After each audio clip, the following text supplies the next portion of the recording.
que essa busca de efeito rápido revela sobre a nossa essência enquanto seres humanos? Qual que é a nossa dificuldade em encarar os processos? Nosso cérebro ele já é programado para isso. A gente tem que pensar que a gente tem um cérebro primitivo no mundo moderno. Os nossos ancestrais, de 100 mil anos atrás, eles viviam num ambiente extremamente hostil, onde as incertezas ambientais eram absurdas, a competição era forte, e o cérebro, essa região associada com planejamento, que a gente vai discutir aqui hoje, era um pouco mais primitiva. Então a natureza priorizou todo aquele comportamento que busca recompensas imediatas. Pensa, 100 mil anos atrás, a pessoa via um alimento, não sabe quando que vai ter aquilo novamente, né? E ao mesmo tempo um tanto de competição sobre aquela oportunidade. Então a gente tem um cérebro primitivo que, quando a gente diante de uma oportunidade, o nosso cérebro entende aquilo como se aquilo não fosse ter mais, é uma oportunidade única. A gente prioriza atalhos o tempo todo. E isso é reforçado por esse mundo moderno aí de internet, que eu acho que a gente vai discutir aqui hoje. De N estímulos. N estímulos. Faz sentido. Meninas, como que vocês lidam com as questões da vida? Vocês estão do time, vou entrar, por exemplo, no Ozempic, ou deixa eu tentar primeiro uma atividade física, como que é? Então, eu tenho esse problema, porque, assim, eu tô tentando atividade, eu gosto de fazer atividade física, então é uma rotina que eu já criei na minha vida. Mas a alimentação é algo que me pega.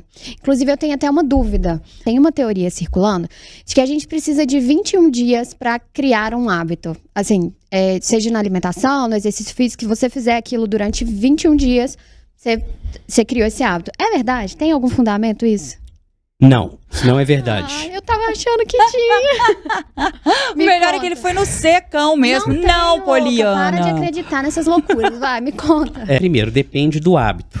Um hábito, por exemplo, de tomar sorvete todos os dias, um hábito de usar uma determinada droga, isso muitas vezes vai ser muito mais rápido, muito mais fácil do que o contrário.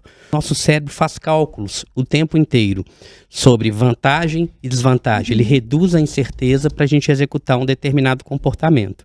E ele tende a automatizar isso. Então esse hábito é o quê? É quando a gente começa a fazer algo sem pensar. Mas o cérebro, ele precisa ver uma recompensa. Então se você vai numa academia, por exemplo, e começa a malhar, essa recompensa vai vir meses depois ou um ano depois. Você não está vendo isso. Agora, se você toma um pote de sorvete, você já tem um estímulo dopaminérgico muito grande, seu cérebro vê aquilo imediato. Então, depende do hábito. Vão ter hábitos que vão ser formados mais rápidos e vão ter hábitos que vão demorar mais tempo. E em relação a esses hábitos que não são compensatórios de imediato, tem alguma dica, algo que a gente possa fazer para se sentir estimulado? Por exemplo, nossa, eu vou na academia todos os dias e não vejo resultado.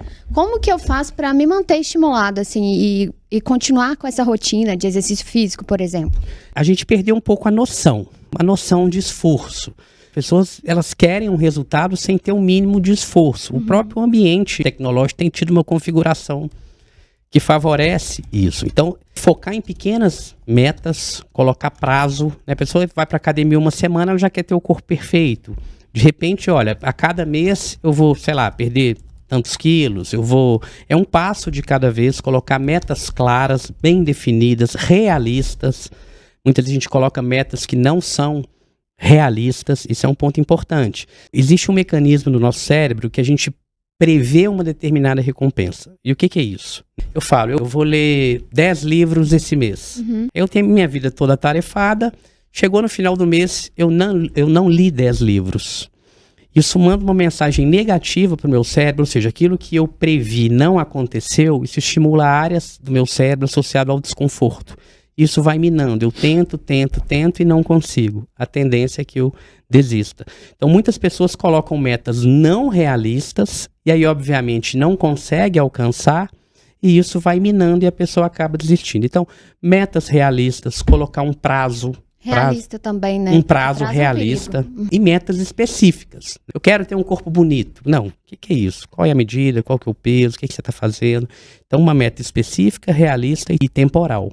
Lorena K. Martins, compartilhe com a gente. Como também, assim, não querer esperar, como lidar com o fato, assim, de não querer esperar, de querer traçar metas reais, mas também não ficar muito nessa construção de tijolinho em tijolinho, assim. E Tá pegando um gancho na fala da Lô, porque na medida que a gente vai se conhecendo, a gente tem noção da finitude da vida, a gente fica mesmo com pressa para viver. E aí a gente quer cortar caminho. Tá tudo certo com isso? Ou sempre vai ser uma frustração lá na frente, entendeu? Coisas grandiosas, de um modo geral, elas demandam tempo e esforço. Se a gente olhar para as nossas vidas, um filho, um trabalho, uma profissão, um relacionamento, de um modo geral, uma pessoa que vive só de atalhos, dificilmente ela vai construir coisas grandiosas na vida dela. A grande questão é, tudo bem, se eu ficar só postergando também, isso pode me gerar um problema. Então eu tenho que ter um equilíbrio. É um cálculo. O nosso cérebro, ele calcula as incertezas da vida. De fato, olha, vamos viver porque o dia de amanhã ninguém sabe. O grande problema é que pensar só dessa forma, tá cheio de gente aí que o dia de amanhã chegou e ela não fez absolutamente nada de grandioso na vida. Então a gente tem que ter esse equilíbrio, realmente, caixão não tem gaveta, mas é um cálculo. A certeza a gente não tem. O nosso cérebro faz uma redução de incerteza. Ele parte de um pressuposto que, de fato, tudo é urgente porque a vida pode acabar a qualquer momento. Mas quando a gente vive nesse tudo é urgente, a gente acaba não projetando o nosso futuro e aí realmente a gente acaba perdendo oportunidades de fazer uma vida que faça mais sentido. A gente tem que tomar esse cuidado para não ter essa vida imediatista e não construir nada lá na frente. Porque às vezes fala, o dia de amanhã nunca vai chegar, mas ele chega. Os boletos e as contas. Os boletos e as contas, enfim. Agora a gente fica nessa comparação também, né? Quando a gente coloca mesmo que seja metas reais para nossa realidade, no nosso dia a dia ali, a gente acaba caindo naquela, que eu acho que é o pior lugar do mundo, que é o da comparação, né? Isso provoca um sofrimento enorme. E aí a gente começa a criar metas irrealistas e aí entra naquela questão da predição de recompensa. Eu tenho uma meta que eu não alcanço e todo mundo alcança. Eu acho que todo mundo alcança. Isso ativa áreas cerebrais associadas com desconforto e com desamparo. Então eu não vou tentar porque eu nunca vou conseguir.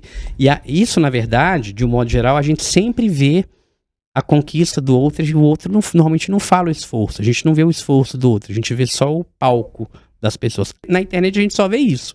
Relacionamentos perfeitos, pessoas milionárias, saudáveis. Você não vê na internet, olha, estou aqui no velório, enterrando alguém. Olha, acabei de ser demitido, tô chateado. Acabei de tomar um pé na bunda. Você não vê isso na internet. E a vida real, ela envolve muito sofrimento, envolve dor, envolve desconforto. Na internet a gente não vê isso. E por a gente ter um cérebro social que vive o tempo todo comparando, essa comparação pode ativar áreas associadas com desamparo, com desconforto, que olha, dá certo para todo mundo, mas para mim não. Então eu nem vou tentar mais. Isso é uma das consequências dessa ideia de conquistas muito rápida. Eu ia falar que a gente também não vê a picaretagem, né? Porque outro dia uma influencer foi presa, aí eu fui ver o Instagram dela, tava lá. Eu vou te ensinar a ficar milionário assim como eu fiquei em um mês. Você vai ver a conta bancária da gata. Ela mostra o print de conta bancária dela, né? Tipo assim, tudo uma farsa. E aí você vai ver, a pessoa vai ser presa porque tá, sei lá, fraude, não sei lavando dinheiro. Lavando dinheiro. E até enganando as pessoas que esses jogos, com essas apostas, né? Esses jogos online aí que só serve pra tirar dinheiro dos outros e enfim. Ô, doutora, inclusive você podia comentar pra gente que algumas dessas frustrações podem levar ao desenvolvimento de transtornos, né? Tipo depressão, ansiedade. Isso, às vezes você tá de boa, mas você cai nessa armadilha. Acho que a grande questão é como cair na real, né? É isso. Isso é um esforço diário que a gente tem que fazer, que envolve um esforço, primeiro, de tolerar a frustração. A gente foge muito do desconforto. A gente não lida muito bem com o desconforto. Então, a gente quer ter esse estímulo o tempo todo, coisas rápidas. Ao menor sinal de desconforto, a gente está buscando uma recompensa. Uma comida, um doce, sexo, enfim. Essa habilidade de tolerar o desconforto, ela é fundamental. Então, reduzir o excesso de estímulos hiperdopaminérgicos é um ponto inicial. Alguns chamam de jejum de dopamina. Então, você está na internet ali o dia inteiro, tendo aquele tanto de estímulo, vendo um tanto, primeira coisa, diminui esse excesso de estímulo. Tratamento dos adictos, dependência química de um modo geral, de jogos, quando a gente fala em internação, é justamente isso. É tirar essa pessoa desse ambiente hiperestimulante. E a infância? Vamos falar da infância? Porque às vezes uma pessoa que tem dificuldade para lidar no futuro com essa questão do processo, do tempo das coisas, não é porque lá atrás a criança precisou de alguma coisa, igual eu já cometi esse erro N vezes. Eu tenho um filho, mas hoje ele vai fazer 18 anos. Mas muitas vezes o João Vitor queria alguma coisa e ao invés de mostrar o caminho para ele, eu entregava a solução. Sabe? Ao invés de fazer com que ele buscasse aquele caminho ali para alcançar alguma coisa, eu falava assim, ó. Ai, Mamãe, eu quero isso. Tá, toma. Isso tem alguma raiz? Total. É? Total. Lascou. A gente tem aquela tendência de falar, né? Eu não quero que meu filho passe pelo que eu passei. Eu não tive isso, eu vou dar. Eu não tive aquilo, eu vou dar isso. Só que a grande questão é o seguinte, quando a gente pensa em sensação de bem-estar, felicidade, a gente tem que pensar que normalmente o bem-estar e a felicidade, ele está no processo. Pessoas que só conseguem as coisas imediatas sem ter a sensação de conquista, isso normalmente vem um vazio depois. Existe um mecanismo chamado adaptação hedônica, ou seja, tudo aquilo que gera pra gente prazer, bem-estar, passa um determinado tempo, aquilo perde um pouco o valor. Então, por exemplo, você tem um carro, comprou um carro, passou 1 mês, 2 meses, aquele carro já não tem tanto valor mais. Você comprou uma casa, você está maravilhado com a sua casa. Passa algum ano, a casa já começa a ter alguns probleminhas. Pessoas que estão o tempo todo ganhando recompensas rápidas demais, aí a gente pode pensar em crianças, adolescentes, mimados, de repente pelos pais, ou mesmo não mimados, mas ganhando sem ter a noção de esforço, normalmente gera um vazio depois. E além disso, a pessoa costuma ela perde a noção de esforço. Então você imagina, se a gente pegasse os nossos ancestrais, eles passavam lá 5, 6 horas para fazer um fogo.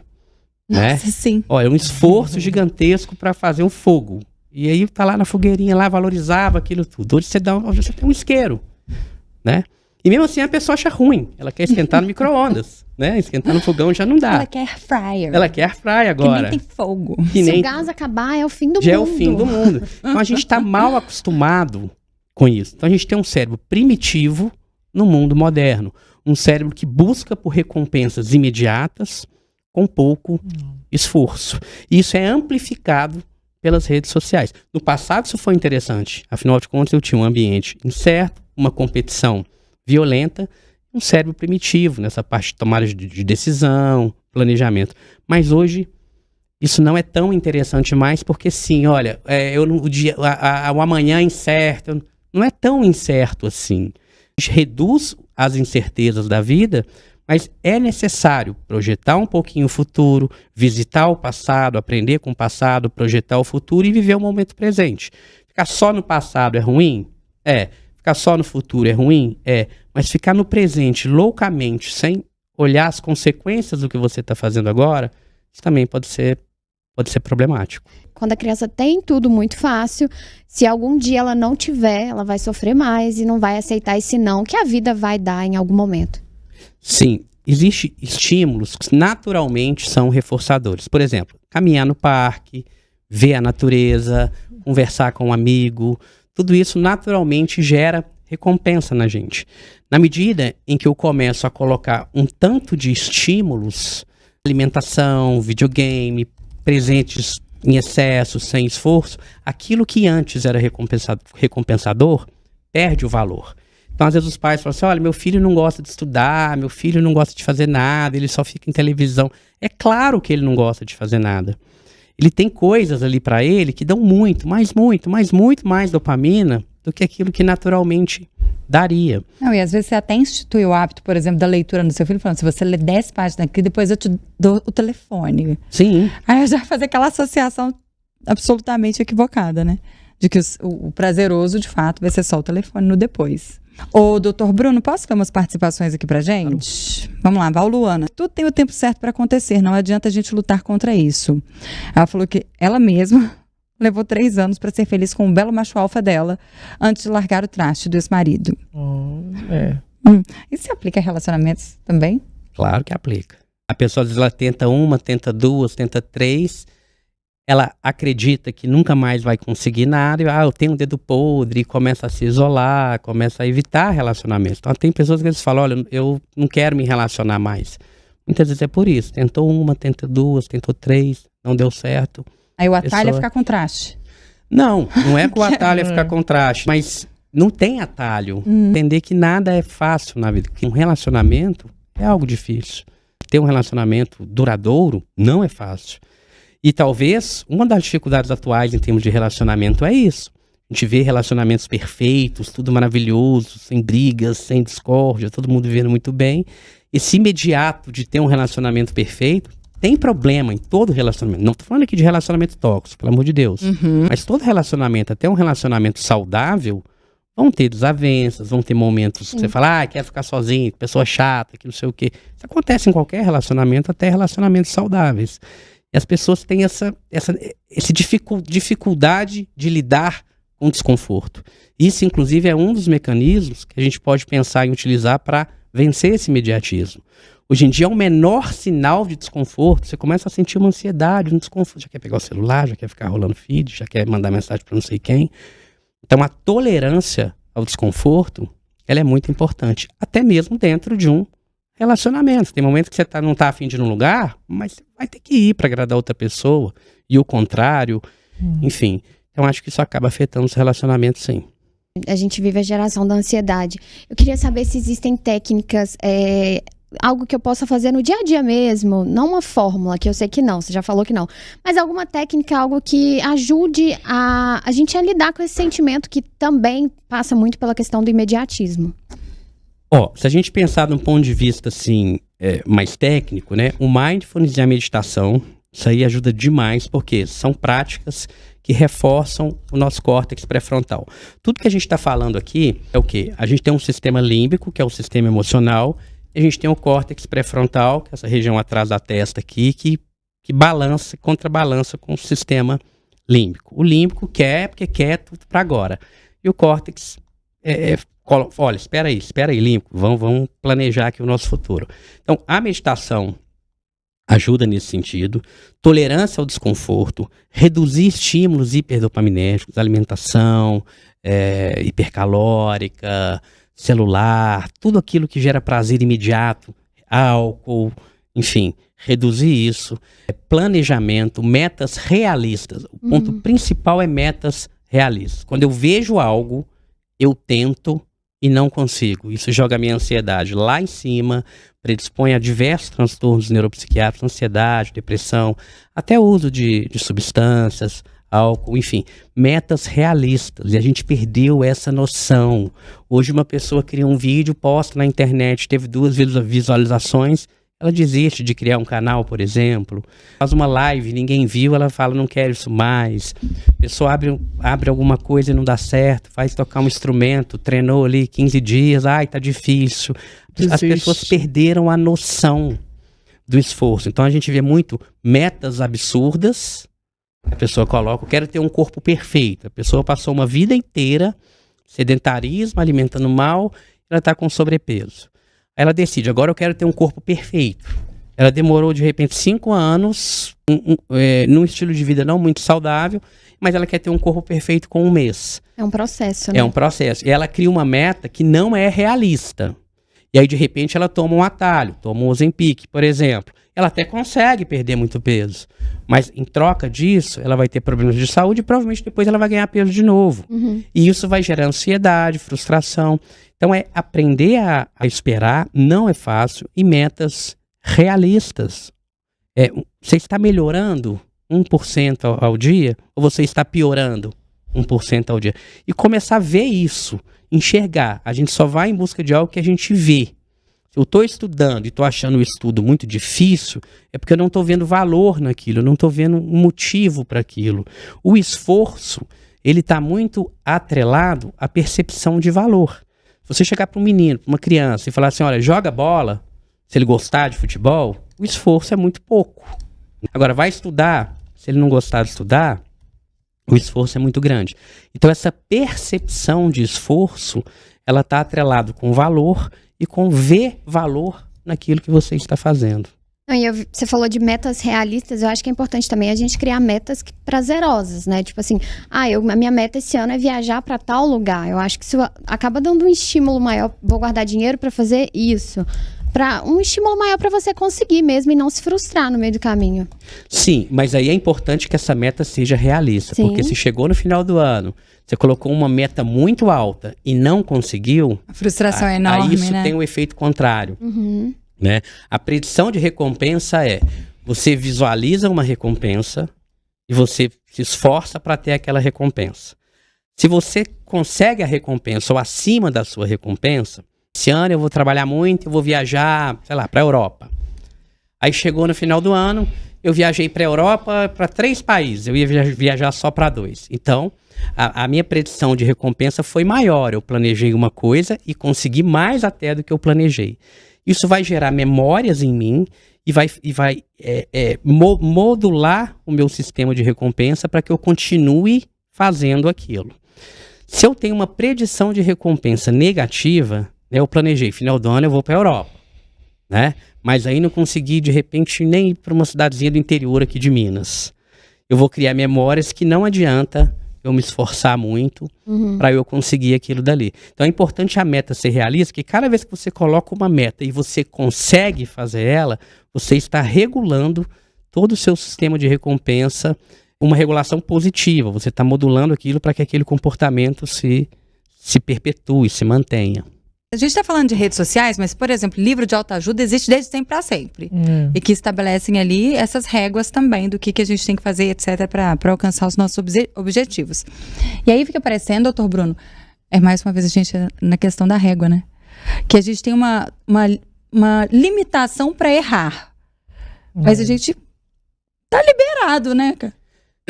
Tá liberado, e se a gente fizer uma reflexão e olhar, a gente vai errar cada vez menos também, né? A maioria das coisas grandiosas das nossas vidas envolveram muitos erros, né? A gente Na verdade, aprende mais erra o tempo todo, a gente está o tempo todo errando e consertando. E a gente conserta, a gente fica às vezes bom em alguma coisa, e é isso que a gente vai mostrar. Então você está aqui hoje, vocês são jornalistas, vocês estão aqui hoje, mas quantas coisas erradas vocês não foram fazendo ao longo da vida de vocês e eu da minha? A gente vai corrigindo. Aí você chega aqui no programa, todo mundo está vendo vocês aqui, falando, isso aqui. Mas ao longo da vida da gente, a gente está errando o tempo todo. E normalmente a gente vê o erro como fracasso e não como aprendizado. E aí a gente entra nesse mecanismo de desistência, predição de recompensa. Então assim, é importante a gente errar sempre, mas não repetir o mesmo erro. Então, se você erra, corrige. E isso é um ponto importante dentro dessa estratégia. Valorizar os erros, aprender com os erros e não achar que aquilo é um fracasso absoluto. A gente fala muito sobre as metas que a gente coloca de forma geral e justamente isso, essa insatisfação, essa frustração quando a gente não consegue conquistar dentro daquele prazo. Mas também eu acho que pode ter um outro risco de quando você põe uma meta na sua vida, aí você chega lá, você conseguiu, cheguei lá. E aí você fica numa autocompetição de cada vez mais, até brincando, né? Dobrar a tal da meta, dobrar, triplicar. Isso também pode ser um risco, né? Você começa a sempre colocar tudo que você chega e conquista, parece que nunca tá bom também. Depende do tipo de meta, né? Eu poderia pensar na questão de valor, né? Por exemplo, olha, eu quero ser pai. Aí você tem um filho, pronto, acabou, né? Agora, eu quero criar um ser humano pronto para a vida. Normalmente, quando são metas, quando são valores que não têm fim, mas principalmente que envolve para outra pessoa, não acontece essa sensação aí de frustração. Sim. Mas quando a gente tem uma meta, eu quero ter uma casa, eu quero ter um carro, eu quero virar um juiz. Muitas vezes a pessoa tenta, ela consegue e acabou. Né? Então é importante a gente ter uma metas claras, mas também metas que se perpetuam como valores, principalmente para outras pessoas. Para sempre, né? Como se a gente fosse deixar um legado. Exatamente. Assim, né? Então, olha, minha meta é ter um corpo perfeito. Você já conseguiu o seu corpo perfeito, você já começou a achar um defeitozinho ou outro. Aí minha meta é ter uma boa saúde. Isso é infinito. Isso não acaba. Manter, né, Você tudo se mantém. isso. Normalmente, coisas duradouras, elas tendem a serem infinitas. Se você está entrando numa competição com outro, num trabalho, aí vai te gerar problema. Agora, se é uma competição com você mesma para algo que tem valor na sua vida, aí não. Eu quero ter saúde. É pra Pronto. você, né? O corpo bonito vai ser consequência disso. Isso não vai ter fim. Quando que vai ter fim? O corpo bonito, teoricamente, era para ter fim. Você fez lá 50 plásticas, estou maravilhosa e pronto. Mas, normalmente, a pessoa que faz isso, ela tem um vazio dentro dela e ela quer aquele resultado muito rápido. E não ela quer outro, né, também. Pode, ela às vezes não vai ficar E eu satisfeita, né? vejo muito também, principalmente nessa questão estética, assim, do mercado. Você chega no lugar pra fazer, sei lá, um botox em determinada região do seu rosto. É. E aí a própria profissional já te fala, você não acha que você tem que dar uma ajustadinha aqui e tal? Ou talvez até, vamos fazer isso na sua pele, que vai retardar o envelhecimento. E aí você acaba... Nunca tem fim. Não tem fim. E aí você acaba sendo estimulado a fazer e ver defeito onde você não via. Eu falei uma vez sobre isso, Polly, porque eu fui uma vez pra fazer botox e enxerguei um defeito que eu nunca tinha enxergado na minha vida. isso. Que eu não vou falar pra ninguém mais ver. Aquela deixa só comigo. Exatamente. E eu fiz botox com 22 anos. Nossa, Nossa. você começou. Mas você é um neném ainda. Quantos anos você tem? Tenho 27. Então eu comecei com os 27. Então, Muito 22 anos. Hoje eu olho pra isso e falo, gente, onde Faz que eu o tava com a menor cabeça? sentido, né? não E tinha. eu lembro que quando eu fui, eu ainda... Eu lembro da profissional falar, talvez você mexa aqui assim e tal. E aí hoje eu, mais velha, mas ainda assim nova, mas hoje eu já consigo ter um pouco dessa noção de que, por que eu fiz isso assim, sabe? Uhum. Muito influenciada por causa, tava na pandemia na época, a gente ficava em casa e ficar à toa é um problema também, porque a gente acaba... Cabecinha vazia, né? Aham, É exatamente. a oficina. E aí hoje eu percebo que eu não precisava ter gastado dinheiro ali naquele momento, mas se eu não tivesse caído na real, ou se eu tivesse dinheiro disponível para gastar, eu teria feito várias outras coisas, porque o mercado vai te incentivando a fazer mais e mais e mais. Essa noção de porquê é uma pergunta interessante. Por que eu estou fazendo isso? E não quando que eu vou ter isso, né? Se perguntar por quê. Por que você fez o Botox? Para que você quer isso? Ou quando que eu vou ficar linda, maravilhosa? Então a gente fica pensando muito no quando, esquece muitas vezes de entender por que a gente quer uma determinada coisa. Sim, Né? eu acho que é isso mesmo. A gente tem que refletir um pouco antes de ir no impulso, né? Total. Agora, considerando, né, que a nossa sociedade, de fato, ela está cada vez encurtando os caminhos para que a gente chegue mais rápido, né? A questão do imediatismo. Qual que é a percepção que o senhor tem? Assim, perspectiva de futuro mesmo. O que você acha que vai ser da nossa vida? A gente está indo para um caminho realmente muito difícil. Eu tomo cuidado para não achar que isso é um conflito de gerações, porque a gente vê assim, tem escritos até de 4 mil anos atrás reclamando da juventude. Então a gente sempre tem uma... tem escritos aí de papiros, os jovens de hoje, escritos de 4 mil anos atrás. A gente tem uma tendência natural a criticar A juventude. Ó, a geração atual. Isso é uma novos, tendência né? natural. Então eu tenho um pouco de cuidado com isso. Mas eu, de fato, eu acredito que essa tecnologia está deixando as pessoas mais preguiçosas. Não preguiçosas no sentido pejorativo da palavra, mas preguiçosas no sentido de perdeu-se a noção de esforço. Eu não consigo beber um copo d'água de manhã. Consegue beber um copo d'água, levantar, pegar uma água e beber um copo d'água. Não consigo arrumar um quarto, não consigo. Vai conseguir o quê, então? A gente tem que ter noção que uma recompensa existe esforço. E na internet isso é incentivado. Ganhe 100 mil reais em 7 dias. Sem sair de casa. Ganhe não sei o que assim. Isso Ganhe 1 não milhão. existe, Essa Ferrari eu comprei ontem. Eu faço 1 milhão em uma semana. Eu faço não sei o que. E as pessoas acreditam nisso. Agora jogos de azar, né? Tigrinho, não sei o que e tal. E isso não é real. Crianças, adolescentes vivendo muito nesse mundo, isso é um perigo. Porque eu não sei, daqui a 15, 20 anos, como é que esse pessoal vai entrar, de repente, no mercado de trabalho com uma baixíssima tolerância à frustração. Por quê? Existe um conceito que chama limiar de percepção de esforço. É o tanto que uma determinada tarefa te dá a sensação que aquilo você tem um esforço. Uma pessoa, de repente, que não gosta de matemática, assistir uma aula de matemática, limiar de percepção baixíssimo. 1 minuto assistindo ela já está esgotada, né? E quando a gente tem muito estímulo dopaminérgico, o limiar de percepção de esforço para coisas, de um modo geral, diminui. Então, assim, você chegar para uma criança e falar assim, olha, vamos dar uma volta no parque? Suave. Não, dar uma volta no parque. Ela tem o celular, se ela tem o PlayStation, se ela tem aquele tanto de coisa, ela vai achar aquilo ali entediante. Mas eu acho que não é um problema só da... Você falou assim que a gente acha que é sempre o conflito de geração, mas eu acho que não é um problema só da juventude, dos mais novos, não. Eu acho que tá todo mundo preguiçoso. Sim.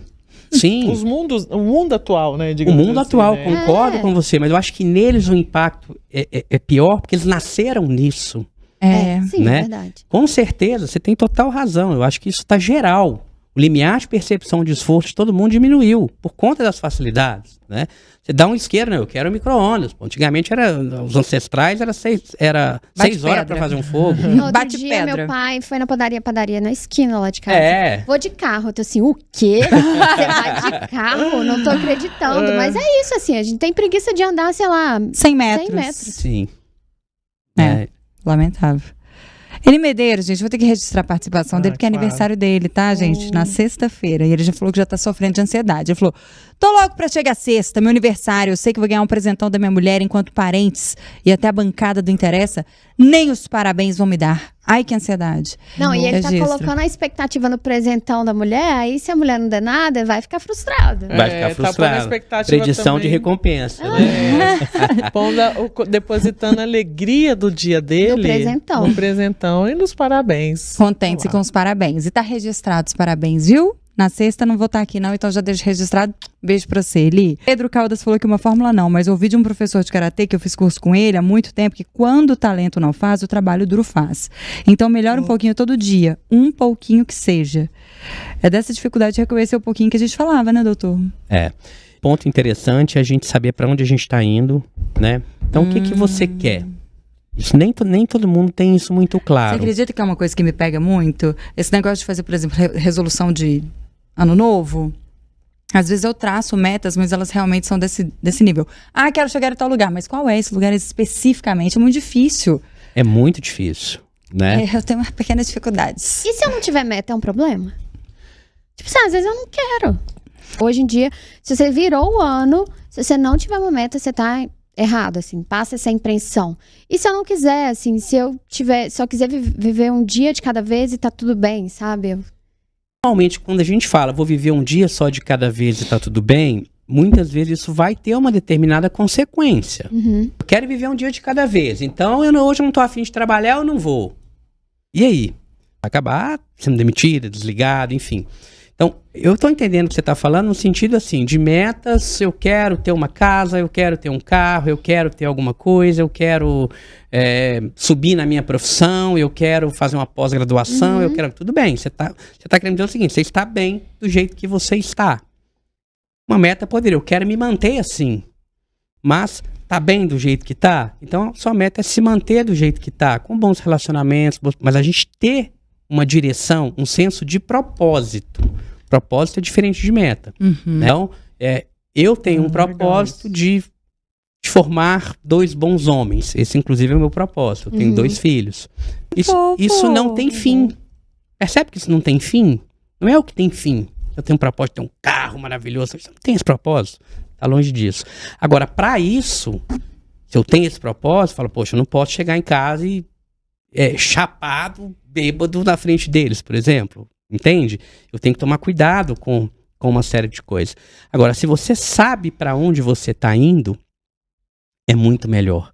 Entendi. Porque aí você consegue traçar planos e você pode se perguntar, a cada dia que passa, eu estou me aproximando disso ou eu estou me afastando? E muitas vezes, quando a gente tem clareza do que a gente quer e do que a gente não quer, as nossas ações elas ficam mais claras pra gente. Então, às vezes a pessoa é importante para ela, por exemplo, ser um bom pai, mas ela só tá no trabalho, e aquilo que é importante ela não tá fazendo. Tá Quando a gente negligenciando. tá negligenciando. Quando a gente tem essa clareza, o que é importante na sua vida? Em vez de meta, vamos trocar isso. O que é importante na sua vida? É o seu cachorro, é o seu pai, é a sua mãe, é o seu namorado, é o seu trabalho. O que é importante? Você lista numa coluna. Quantas horas por dia você dedica ao que é mais importante ou menos importante? Muita gente faz isso, se assusta. Às vezes o que é mais importante, ela quase não dá. O mais importante para mim é minha mãe. Mas eu converso com ela 15 minutos por dia. Tem 3 dias que eu não falo com ela. Nossa, é mesmo, porque está dedicando muito ali ao trabalho. Então, ter essa clareza do que é importante e do que não é importante. Tendo essa clareza, para onde você está indo? A questão não é pressa. Você está se aproximando do que você quer ou você está se afastando do que você quer? Se você tem essa noção, eu acho que isso já é interessante. Se você, para qual lado você está indo? Eu quero ter uma saúde legal. Eu comecei a fazer uma atividade física, se eu fumava, eu parei de fumar, parei de beber, estou me aproximando disso. Ah, mas quando que vai ser? Aí vai com calma, né? Mas não, quero ter uma saúde legal, mas estou fumando um maço de cigarro por dia. Você está se afastando disso. Então, ter essa clareza para onde você está andando, eu acho que é interessante. E é muito mais fácil a gente ver o que a gente não quer do que o que a gente quer, né? Sim. Nossa, eu tenho... Facilmente, eu falo assim, de pronto, 3 coisas, se eu tivesse que listar que eu não quero mais na minha vida, mas se eu tiver que falar na sequência de 3 coisas que eu desejo, gente, eu Já me pego pega, né? Perdida, muito perdida. E eu tenho uma última dúvida para finalizar. Mete bronca. Se tem, assim, baseado em estudos e até nos seus atendimentos mesmo, você acha que tem uma faixa etária, ou se é mulher ou homem, que pode cair mais fácil nessas armadilhas de ansiedade, imediatismo, enfim? Tem uma tendência genética, pessoas que são mais propensas a isso e pessoas que são menos propensas.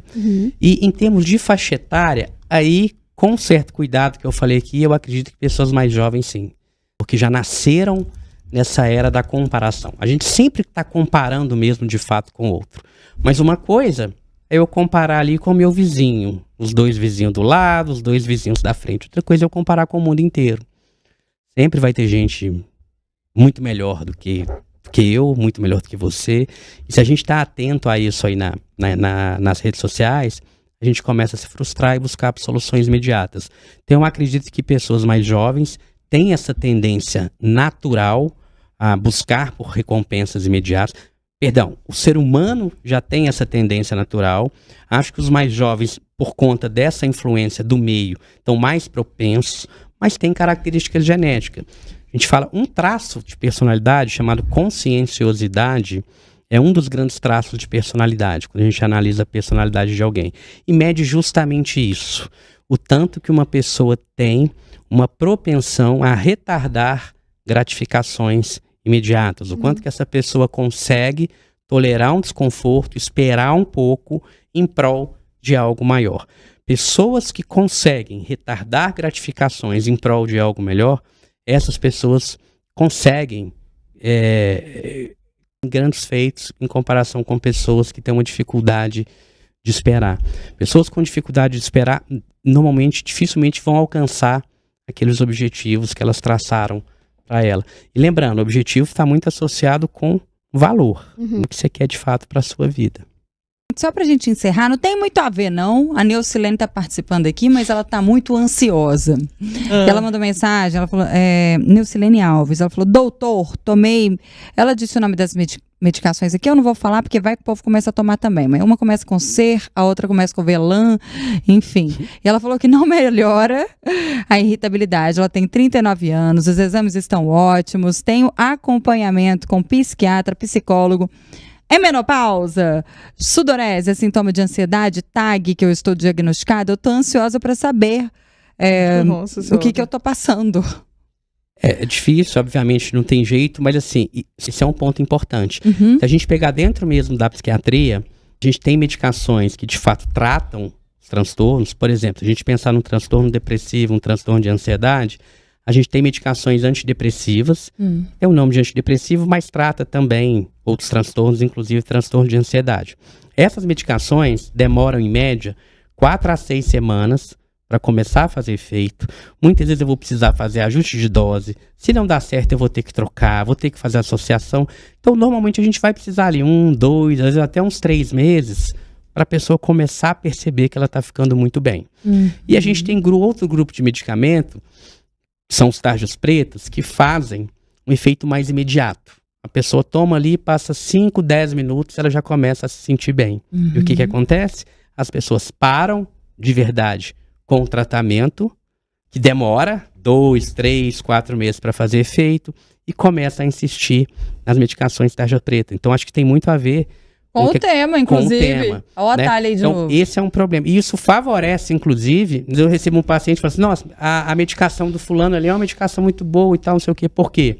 Está tendo um efeito ali de curtíssimo prazo. Mas isso no longo prazo, uma pessoa que está tratando, por exemplo, depressão e ansiedade com tarja preta, no longo prazo, a tendência é piorar.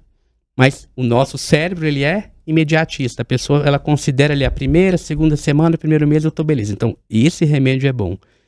Esse aqui vai demorar 1 ano para estabilizar, para eu ficar bem, depois de 1 ano, 2 anos, de repente até tirar a medicação, fazer uma terapia, a pessoa meio que ignora.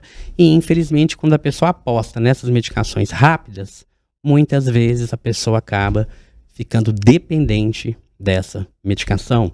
Muita gente fala, eu só durmo se eu beber, eu fico bem quando eu bebo álcool eu fico calmo, fico tranquilo. É o mesmo processo. Imediatamente ela fica bem. A pessoa está ansiosa, ela bebe ali uma cerveja, alguma coisa, ela fica muito bem. Mas depois a ansiedade, a depressão, enfim, tende a aumentar muito mais. Credo, me identifiquei na taça de vinho aqui, hein? Tô fora. Elas estão fora, doutor. Credo que socão. Olha só, a gente recebeu o doutor Bruno Brandão hoje, não interessa podcast, para bater um papo sobre as fórmulas mágicas e, claro, por óbvio, chegamos à conclusão de que não existe. Não existe. Não existe. Tudo é um processo. Tudo é processo. Então, doutor, queria te agradecer pela parceria mais uma vez, pela presença e pedir para que você deixe uma mensagem final para nossa audiência.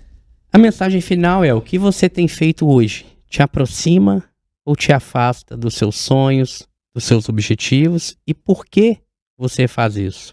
Então, por que você tem um determinado sonho, um determinado objetivo, isso é importante, tá claro, e se o que você está fazendo te aproxima ou te afasta disso, e não ter essa urgência que isso vai ser para amanhã, imediato. Se você está no caminho, eu acho que esse é que é o grande segredo, é você estar andando em direção àquilo que você quer para a sua vida. Melhorar 1% por dia, 0,5%, 0,1% ao dia, é melhor do que você piorar 0,1% ao dia. E de pequenas e pequenas melhoras, você vai chegar onde você quer chegar. Nossa, gente, eu acho que hoje foi pra mim essa parte aí, viu? Terapêutico, programa. O doutor Credo, que é os dois socão de uma vez. Você tá desconvidado pra vir, tô brincando. Lorena Martins. Eu gostei muito do que o doutor disse sobre propósito e meta, essa diferença mesmo, né? Porque o propósito realmente é algo que te solidifica, assim, né? Que te dá um pé no chão, te faz você pensar quais são seus valores, seus objetivos a longo prazo. E meta, tá tudo bem a gente mudar também. Por exemplo, eu tenho uma meta de mudar, eu coloco isso todos os dias na minha vida, mudar de casa antes do carnaval. Mas por algum motivo pode não dar certo. Pode ser que não aconteça. Tá tudo bem. Se você mudar depois do carnaval, tá tudo bem. Certo. Pode até mudar. O meu propósito é mudar. Planejo, estou me esforçando como meta ser antes do carnaval, mas se por algum motivo não acontecer, eu acho que a gente precisa se adequar, né, às nossas rotinas, às nossas questões também. Tudo muda, né, gente? Fala sério. E é isso, assim, eu acho que a gente também tem que perceber que as coisas mudam e que às vezes mudou não por culpa nossa, assim, né?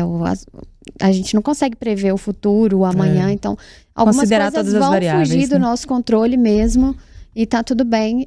Volto a dizer o que a Lorena disse, assim, se você tem um propósito, se fugiu do controle, você vai conseguir voltar ali e alinhar as coisas que saíram do lugar e tá tudo bem.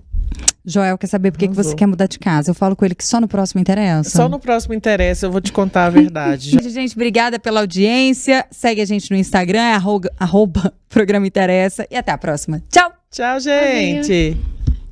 Na FM o tempo interessa.